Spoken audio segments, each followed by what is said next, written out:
जय श्री हरि विष्णु। कैसे हैं आप सब? आशा करती हूँ आप सभी कुशल मंगल होंगे। कई बार हमने आसपास लोगों को कहते हुए सुना है, भगवान जाने हमारे भाग्य में क्या है। क्या लिखा है भगवान ने हमारे भाग्य में? मनुष्य का भाग्य कब लिखा जाता है? क्या हमें अच्छे और बुरे कर्मों का फल इसी जन्म में मिलता है? क्या हमारा भाग्य पहले से तय होता है? तो इन सभी सवालों का जवाब हम देंगे हमारी इस वीडियो में। ध्यान से सुनिएगा। भाग्य के विषय में सदियों से एक सवाल उठता आया है और आज भी यह सवाल हर किसी के मन में कहीं ना कहीं होता ही है कि क्या हमारा भाग्य पहले से लिखा हुआ है या हम खुद इसे अपने कर्मों से बनाते हैं। अलग अलग विचारधाराओं और धर्मों में इस प्रकार के कई दृष्टिकोण मिलते हैं, लेकिन हम सभी के लिए यह जीवन का एक महत्वपूर्ण प्रश्न है जिसका जवाब अक्सर हम अपने अनुभवों और किए गए कर्मों के आधार पर ही समझते हैं। तो आइए आज की इस वीडियो में हम एक ज्ञानवर्धक कहानी सुनते हैं जिसके जरिए हम इस विषय पर थोड़ा और गहराई से सोचेंगे कि क्या वाकई में भाग्य जन्म के साथ ही तय हो जाता है या हमारे कर्म ही हमारे जीवन का रास्ता बनाते हैं। क्या ईश्वर हर इंसान का भाग्य पहले से ही निर्धारित कर देता है या हमें अपनी राह खुद तय करनी पड़ती है। बहुत समय पहले की बात है। सोनापुर नाम के एक बड़े राज्य में कुबेर नाम का राजा रहता था। उस राजा के पास बहुत सारी धन संपत्ति थी और उसका नाम पूरे नगर में मशहूर था। राजा कुबेर की केवल एक ही संतान थी, जो थी उनकी प्यारी सी बेटी चित्रा। राजा कुबेर की बेटी अब जवान हो चुकी थी और वह चाहता था कि अपनी बेटी की शादी जल्द से जल्द करवा दे, क्योंकि राजा को यह अंदेशा हो रहा था कि अब मेरी बेटी की उम्र समय के अनुसार ढल रही है। जब भी वह अपनी बेटी से विवाह की बात करता तो उसकी बेटी यह कहकर मना कर देती थी कि पिताजी, मैं आपकी सेवा करना चाहती हूँ। फिर एक दिन राजा कुबेर ने अपनी बेटी को समझा बुझाकर उसकी शादी दूसरे नगर के एक बहुत ही बड़े सेठ के साथ कर दी, जिसका नाम सेठ गौतम था। बेटी चित्रा घर से विदा हो गई और राजा कुबेर ने चैन की सांस ली। वृद्धावस्था के कारण राजा कुबेर की मृत्यु हो गई, जिससे चित्रा को बहुत दुख हुआ। एक दिन की बात है। चित्रा का पति, जो एक प्रतिष्ठित सेठ था, उसने बोला, मेरी प्यारी पत्नी, मैं अपने बिजनेस को दूर दूर के कई राज्यों तक फैलाना चाहता हूँ और इसके लिए मुझे लंबे सफ़र पर जाना होगा। तुम चिंता मत करना, मेरे पीछे मेरे छोटे भाई सुरेश तुम्हारा पूरा ध्यान रखेंगे। सेठ गौतम अपने कारोबार को बढ़ाने के लिए दूसरे राज्य के सफ़र पर निकल पड़ा। सेठ के भाई सुरेश की नीयत बिल्कुल भी अच्छी नहीं थी। दरअसल उसकी नीयत अपनी भाभी चित्रा के प्रति ठीक नहीं थी। बड़े भाई गौतम के जाने के बाद कुछ दिनों तक तो उसने अपनी भाभी का अच्छे से ध्यान रखा, लेकिन धीरे धीरे उसका व्यवहार और आचरण बदलने लगा। जब भी वह चित्रा को अकेला पाता तो कहता, अब बड़े भैया को भूल जाओ, वे अब लौटकर इस राज्य में नहीं आएंगे और अब तुम मेरी हो जाओ।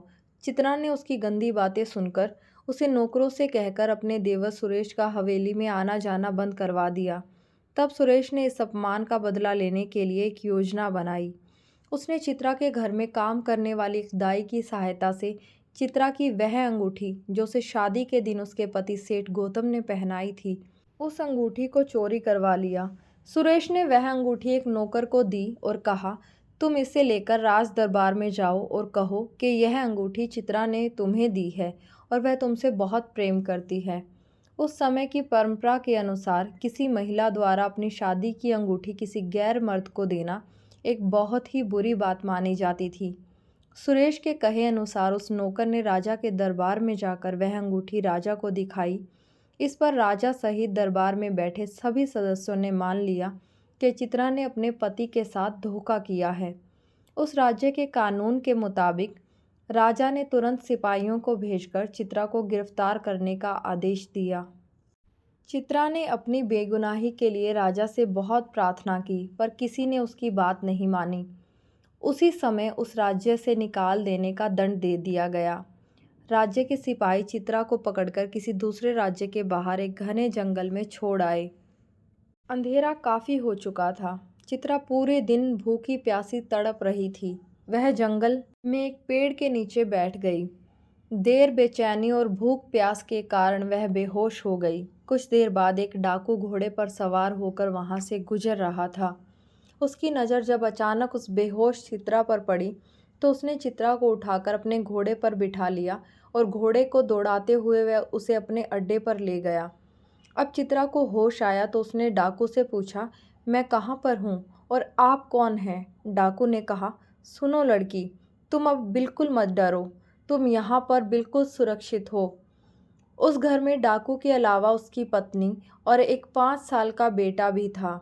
डाकू का एक नौकर भी था जो घर के सारे कामकाज और देखभाल किया करता था। डाकू की पत्नी ने पूछा, यह लड़की कौन है? डाकू ने जवाब दिया, यह बेचारी किस्मत की मारी और बेसहारा है। पास के जंगल में बेहोश पड़ी थी। मुझे इसे देखकर दया आ गई, इसलिए मैं इसे यहाँ ले आया। चित्रा अब डाकू के घर पर रहने लगी और डाकू के परिवार से काफ़ी घुल मिल गई। इसी दौरान डाकू का नौकर एक दिन चित्रा को अकेला पाकर कहने लगा, तुम डाकू के खजाने से कुछ सोने चांदी हीरे जवाहरात चुराकर मुझे दे दो, इसमें तुम्हारा भी फ़ायदा होगा और मेरा भी। लेकिन चित्रा ने इसे साफ इनकार कर दिया। गुस्से में आकर नौकर बोला, ए लड़की, मेरी बात न मानने की सज़ा तुम्हें ज़रूर मिलेगी। यह डाकू जो तुम्हें आज अपनी बहन मानता है, देखना एक दिन तुम्हारी जान का दुश्मन बन जाएगा। अब उस नौकर ने चित्रा से बदला लेने के लिए योजना बनाई। एक रात जब डाकू घर पर नहीं था तो नौकर ने मौका पाकर डाकू के सोए हुए बेटे की चाकू से हत्या कर दी और खून से सना हुआ चाकू चुपचाप चित्रा के तकिए के नीचे रखकर चला गया। सुबह जब डाकू घर वापस आया तो उसने अपने बेटे को मरा हुआ पाया। यह देखकर डाकू की आंखें खुली की खुली रह गई, मानो उसका कलेजा ही कट गया हो। उसकी पत्नी जोर जोर से चिल्लाने लगी। तभी वह नौकर भागता हुआ आया और कहने लगा, मालिक, आपके बेटे की ऐसी हालत किसने की? किस दुष्ट ने इस मासूम के मौत के घाट उतार दिया? अगर मुझे इसका पता चल जाए तो मैं उस हत्यारे को जिंदा नहीं छोड़ूंगा। नौकर ने ज़मीन पर पड़े खून के छींटों को देखकर कहा, देखिए मालिक, यह खून के छींटे किस तरफ जा रहे हैं। फिर वह खून की छींटों का पीछा करते हुए डाकू को चित्रा के कमरे में ले आया। नौकर चिल्लाकर कहने लगा, मालिक, इस दुष्ट लड़की ने आपके बेटे की हत्या कर दी। यह खून के छींटे साबित कर रहे हैं कि हत्या इसी लड़की ने की है। चित्रा के बिस्तर की तलाशी ली गई तो खून से सना हुआ चाकू उसके तकिए के नीचे से मिला। अब नौकर जोर जोर से चिल्लाने लगा, मैं इस लड़की को मौत के घाट उतार दूंगा।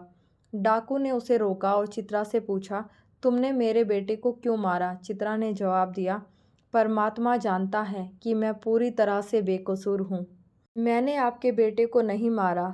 भला मैं आपके बेटे को क्यों मारूंगी? मेरी आपसे क्या दुश्मनी? आपने तो मुश्किल समय में मेरी सहायता की थी, मैं आपके साथ ऐसा क्यों करूंगी? चित्रा की बातें सुनकर डाकू को भी विश्वास हो गया कि वह उसके बेटे को नहीं मार सकती।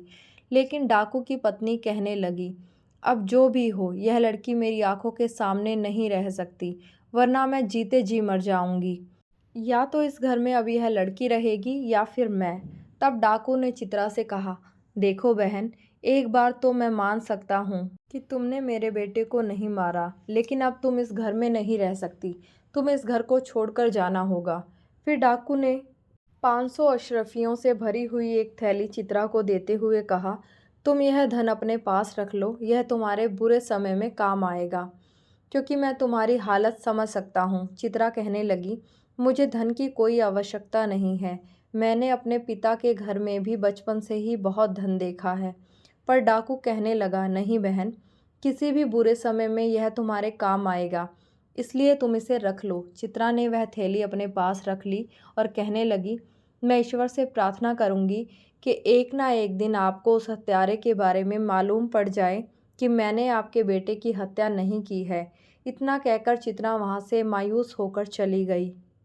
कुछ दूर चलते चलते चित्रा जब एक दूसरे नगर में पहुंची तो उसने देखा बहुत से लोग एक नौजवान युवक को जंजीरों में जकड़े हुए ले जा रहे थे।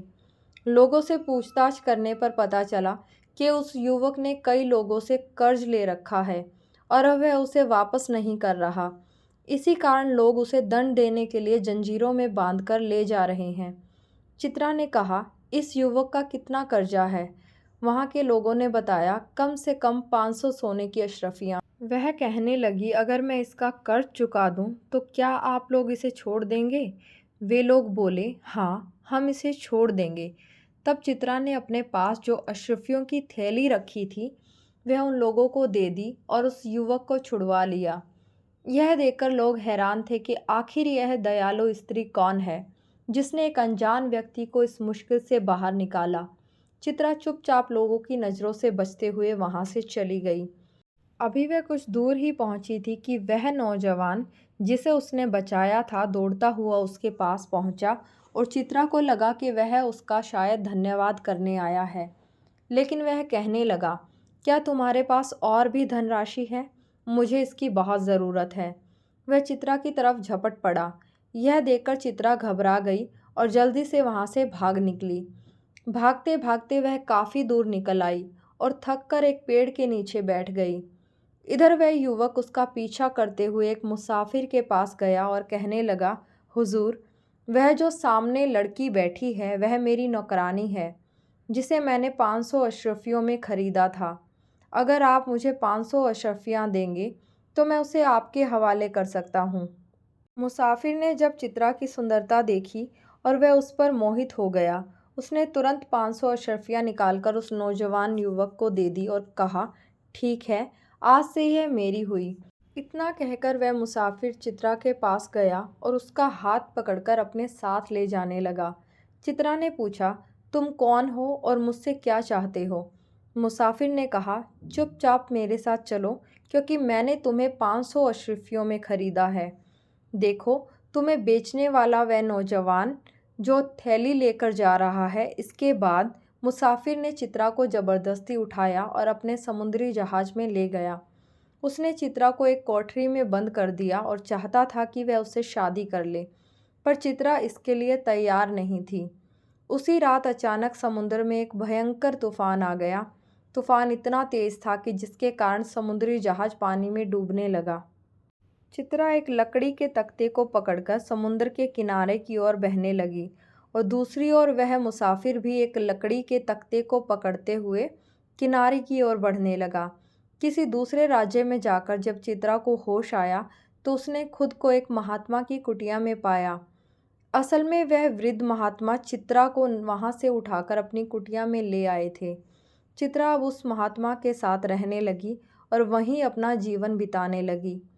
महात्मा की कुटिया एक जंगल में थी, लेकिन कई लोग गुरु महात्मा के दर्शन के लिए वहां आते थे।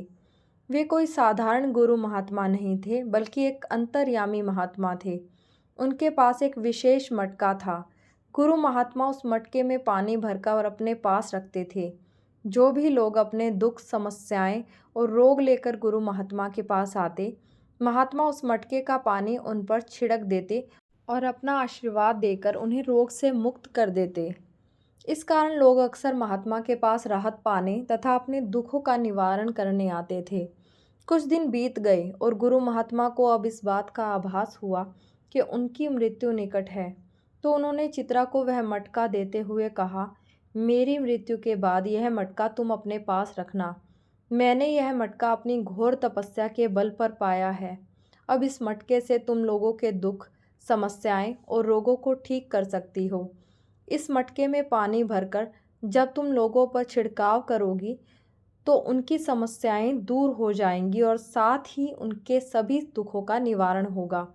लेकिन याद रखना, इसका उपयोग केवल परोपकार के लिए करना, अपने स्वार्थ के लिए नहीं। चित्रा ने कहा, ठीक है बाबा, मैं आपको वचन देती हूँ, मैं सभी नियमों का पालन अवश्य करूँगी। कुछ दिन बाद गुरु महात्मा की मृत्यु हो गई। चित्रा ने वह मटका अपने पास रख लिया और महात्मा की कुटिया को जंगल को छोड़कर आगे बढ़ने लगी।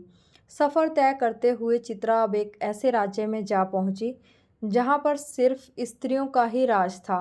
उस राज्य की डोर एक रानी के हाथों में थी। वहां केवल स्त्रियों का ही वर्चस्व था। किसी भी पुरुष का वहां आना नियम के विरुद्ध था। जब चित्रा उस राज्य में पहुंची तो उसके दुख और तकलीफ़ों को सुनकर वहाँ की स्त्रियों ने उसे वहाँ रहने की अनुमति दी। चित्रा वहीं एक छोटी सी कुटिया बनाकर रहने लगी और गुरु महात्मा के दिए हुए मटके से लोगों की मदद करने लगी। वह उस राज्य के लोगों के दुख, दर्द और बीमारियों का इलाज करने लगी। जब वहाँ की रानी को इस बारे में जानकारी मिली, तो उसने चित्रा को अपने महल में बुलाया और कहा, बेटी, तुम्हारी जैसी ईमानदार व नेक दिल स्त्री के लिए इस महल में जगह है। तुम यहीं रहो और लोगों के दुख और दर्द और उनकी बीमारी दूर करो। चित्रा अब रानी के महल में रहने लगी। समय बीतने के साथ रानी की उम्र ढलने लगी। उसने चित्रा को अपने उत्तराधिकारी घोषित कर दिया और पूरे दरबार में घोषणा करवा दी कि मेरी मृत्यु के बाद चित्रा ही इस राज्य की रानी बनेगी। कुछ समय बाद रानी का निधन हो गया और प्रजा की सहमति से चित्रा को राज्य की रानी बना दिया गया। अब चित्रा की ख्याति दूसरे राज्यों तक पहुंचने लगी कि वह लोगों के दुख, दर्द और बीमारियों को दूर कर सकती है। अब आसपास के राज्यों से भी कई लोग चित्रा के पास अपनी बीमारियों का इलाज कराने के लिए आने लगे। बदले में मैं उसे ढेरों आशीर्वाद और दुआएं देकर जाते। इस राज्य में अब अन्य राज्यों से पुरुष आ सकते थे, लेकिन केवल अपना इलाज कराने के उद्देश्य से, और इलाज के बाद उन्हें वापस लौटना पड़ता था। एक दिन चित्रा को खबर मिली कि राज्य के एक सराय में 6 मुसाफिर आकर ठहरे हुए हैं। अगले दिन जब वह 6 मुसाफिर राजमहल में पहुंचे, तब चित्रा ने अपने कक्ष की खिड़की से उन 6 राहगीरों को देखा। चित्रा ने उन 6 मुसाफिरों को पहचान लिया, इसलिए उसने यह निर्णय लिया कि जब वह उन 6 मुसाफिरों का इलाज के लिए बुलाएगी, तो वह अपना चेहरा नकाब से ढक लेगी। उन 6 मुसाफिरों को चित्रा के दरबार में प्रस्तुत किया गया। चित्रा ने अब की बार होशियारी से अपना चेहरा एक नकाब से ढक लिया और उन मुसाफिरों से उनकी तकलीफ़ के बारे में पूछा। सबसे पहले 2 मुसाफिर आगे बढ़े, जिसमें से एक ने कहा, रानी साहिबा, मैं अपने छोटे भाई से बहुत प्यार करता हूँ। मैं उसका इलाज करवाने के लिए आया हूँ। मेरा छोटा भाई अंधा हो गया है। असल में मैं सेठ गौतम हूँ, और जब मैं कारोबार के सिलसिले में दूसरे राज्य की यात्रा पर गया, तो मैंने अपनी पत्नी की देखभाल का जिम्मा अपने छोटे भाई सुरेश को सौंप दिया था। लेकिन मैं नहीं जानता कि मेरी पत्नी बेवफा निकलेगी और मुझे छोड़कर चली जाएगी। इसी गम में मेरा भाई अपनी भाभी को याद करके रोता रहता और वह रो रो कर अंधा हो गया। चित्रा सेठ गौतम की बात सुनकर समझ गई कि यह आदमी कोई और नहीं बल्कि मेरा पति और यह अंधा युवक वही सुरेश है। चित्रा ने पूछा, सेठ जी, क्या तुम्हें इस बात का पूरा विश्वास है कि तुम्हारी पत्नी ने तुम्हारे साथ कोई धोखा किया है? सेठ गौतम ने रानी की बात सुनकर उत्तर दिया, महारानी, मेरा मन तो नहीं मानता कि मेरी पत्नी धोखा दे सकती है, पर मैं अपने भाई की बात को कैसे झुठला सकता हूँ। चित्रा ने कहा, ठीक है, मैं कल तुम्हारे भाई का इलाज ज़रूर करूँगी। इसके बाद 2 और मुसाफिर चित्रलेखा के पास आए। उनमें से एक ने कहा, रानी साहिबा, मैं आपके पास अपने इस नौकर का इलाज करवाने के लिए आया हूँ। मैंने इसे अपने बच्चों की तरह पाला पोसा। चित्रा ने पहचाना कि यह वही डाकू है और उसके साथ जो रोगी है वह वही नौकर है, जिसने उस पर उसके बेटे की हत्या का झूठा इल्ज़ाम लगवाया था। चित्रा ने कहा, ठीक है, तुम्हारा इलाज भी कल किया जाएगा। अब एक अन्य मुसाफिर ने कहा, महारानी जी, मुझे कोढ़ का रोग हो गया है। कृपया ईश्वर से प्रार्थना करें कि मैं ठीक हो जाऊं। मैंने अपने कर्मों पर बहुत विचार किया और मुझे याद आया कि मैंने एक पाप किया था। एक सुंदर स्त्री जिसे मैंने ज़बरदस्ती खरीदा था, उसके साथ मैंने बहुत बुरा व्यवहार किया। लगता है कि इसी पाप की सज़ा ईश्वर ने मुझे दी है। तब वहाँ उपस्थित अंतिम मुसाफिर ने कहा, रानी साहिबा, एक नेक दिल और शरीफ स्त्री को जिसने मेरी जान बचाई, उसे नौकरानी बताकर मैंने ही उन्हें बेचा था। मेरा अपराध तो तुमसे भी कई गुना बड़ा है। शायद इसी पाप की सज़ा मेरे दोनों हाथ अब अपाहिज हो चुके हैं। चित्रा समझ गई कि यह वही बदमाश है जिसने लोगों से कर्ज लिया था और भागने की कोशिश कर रहा था, जिसकी जान मैंने बचाई थी, और उसके साथ खड़ा वही मुसाफिर जिसके जहाज़ पर वह बंधक बनकर रही। मुसाफिरों की सारी बातें सुनने के बाद चित्रा ने कहा, आज तुम सभी लोग वापस जाओ और आराम करो। कल इसी समय राज्य महल में पुनः वापस आना। चित्रा ने देखा 2 मुसाफिरों ने अपना गुनाह कबूल कर लिया, लेकिन अगर यह अंधा और कोढ़ी अपनी अपनी सच्चाई बता दे तो मैं इन्हें भी रोग मुक्त कर दूंगी, लेकिन अगर यह दोनों झूठ बोलते हैं तो उन्हें सज़ा दी जाएगी। दरअसल मैं तुम सभी को अच्छे से पहचानती हूँ। जिन लोगों ने सब कुछ सच सच बता दिया है, उनके लिए मैं आज ही ईश्वर से प्रार्थना करूँगी। इसके बाद सभी मुसाफिर अपने राज्य में लौट गए। जिन्होंने सच बोला था वे बहुत प्रसन्न थे और उन्हें विश्वास था कि वे ठीक हो जाएंगे। मगर अंधा और कोढ़ी दोनों अभी भी घमंड में थे। ऐसा महसूस कर रहे थे कि वे अंगारों पर चल रहे हैं। सच बात तो यह है कि वे दोनों एक दुविधा में फंस गए थे कि यदि सच बताएंगे तो उनकी पोल खुल जाएगी और झूठ बोलेंगे तो रानी उन्हें सज़ा देगी। दूसरे दिन जब वह राजमहल पहुंचे तो सबसे पहले अंधे ने आगे बढ़कर अपने अपराध स्वीकार कर लिए।